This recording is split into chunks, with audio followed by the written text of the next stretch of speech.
Hello everyone, it's me Sarah. Welcome to my channel Curious Cuttlefish. Today we are going to be getting ready to dye cotton yarn.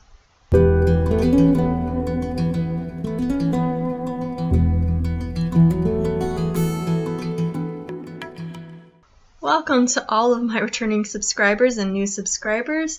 This month of August I am featuring how to dye yarn, and for this week I am going to be talking about how to dye cotton yarn. And in this week's little mini series I will be showing different ways that you can prep your yarn for dyeing. So let's hop right in. As I go through, I will be showing you guys the cotton, how I prepared it, and letting you guys know what materials you should be gathering, because I am going to be starting to actually dye this cotton tomorrow. But for today I will be showing you what I did to prepare and my list of supplies that you should have on hand for dyeing some cotton yarn. Alright, so today I am prepping up my cotton yarn. I am using 100% cotton yarn, and they come in balls like this. And now, here are the little balls that they come in. Depending on which cotton yarn you use, it could come like this. It can come in a little skein. So however you start off with your cotton, yes, this is one way that you could prepare your cotton to use. I will be using this one as is for an example of dyeing your yarn just like how it comes to you at the store. It should be noted that when it looks like this, you can pull it out. If you grab the center and pull,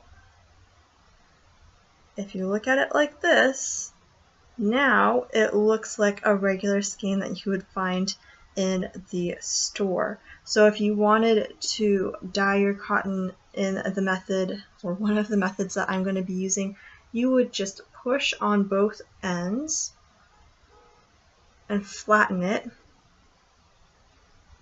and that will give you this cake-like appearance. It is not quite a cake, but then it starts to look like this. So this is one method that you can use for preparing your cotton yarn to dye.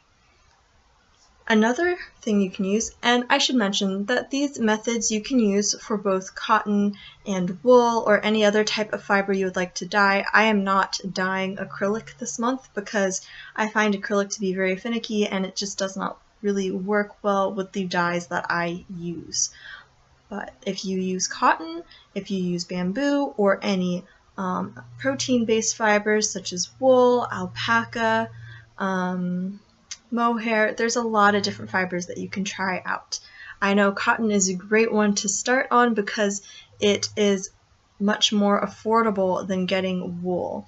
But it is a bit more finicky when it comes to picking up color, so it is a little bit more difficult. Wool is probably one of the easiest ones to dye, which is why I suggest starting off with wool. Cotton, though, is totally doable. So that was one way to prepare it. You can also cake up your yarn. So I took another one of those balls and I made a cake using my cake winder.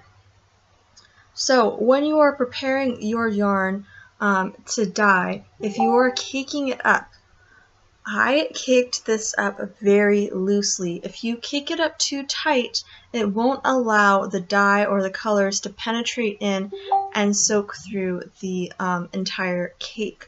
So when you're caking your yarn in preparation for dyeing, definitely wind it looser than you normally would if you were working with it. So this cake is very loose. I'm able to squeeze it and move it around, and that's what I want. That's what you want before you, if you're going to dye a cake.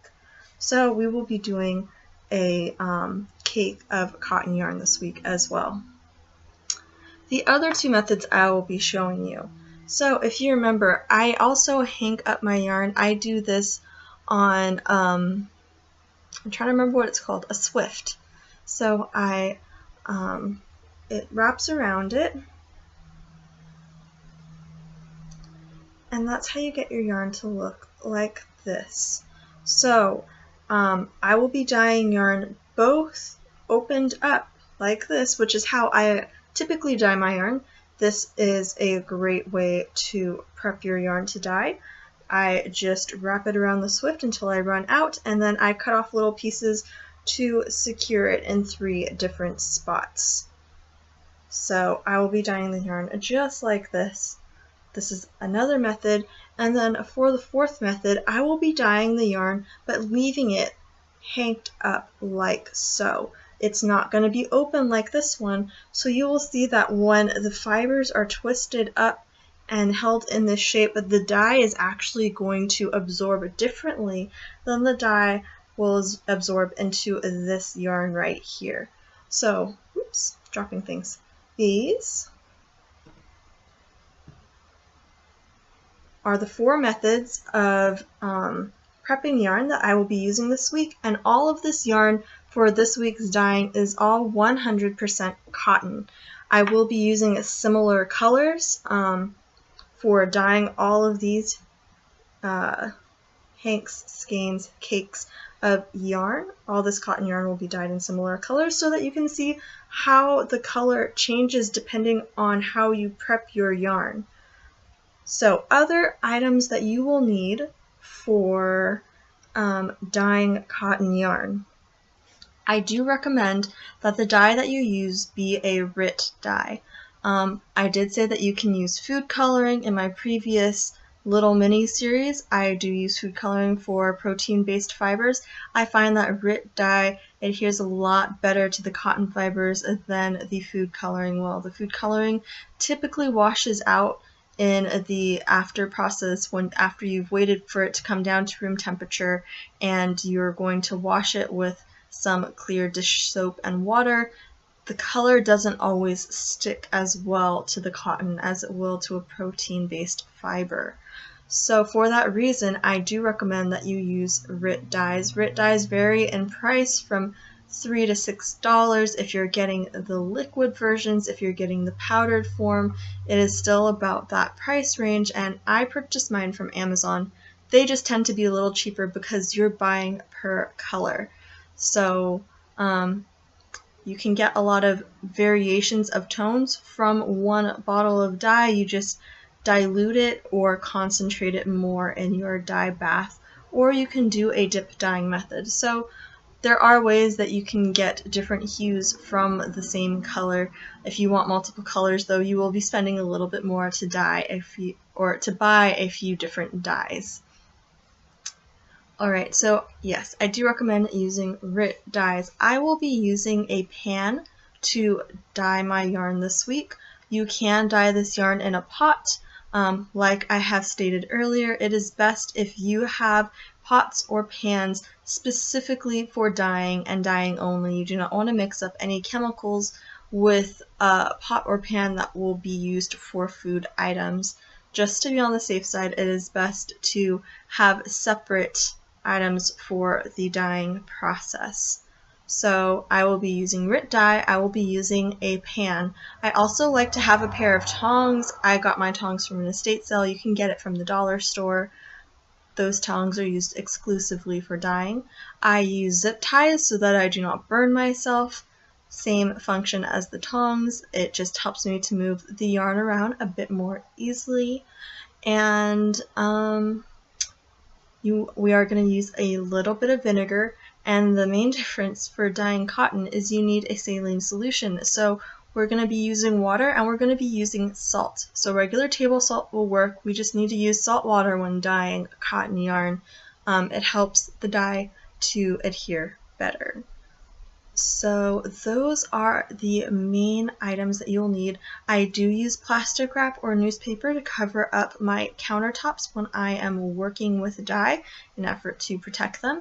I also wear an apron and gloves so that I do not get dye all over my hands and then have whatever color dye I'm using that will get on my hands and be on it for the rest of the day or the rest of the next few days. So it's good to use gloves and to use an apron. If you are using powdered dyes, it is good to cover your face so you do not inhale any of the dye because it is powder. I believe I will be mainly using the liquid dyes for this series. So those are the different ways to prepare your cotton yarns. I am so excited to show you guys the difference that it makes depending on how you prepare your yarn to dye, and showing you how dyeing cotton will work out.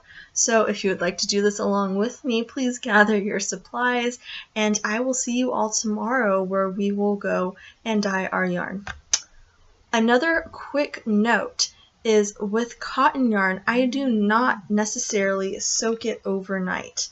I am able to pre-soak it about an hour before I am dyeing. So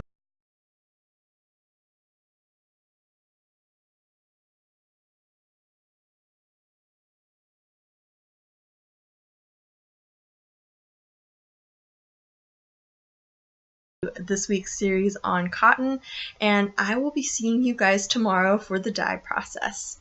Bye.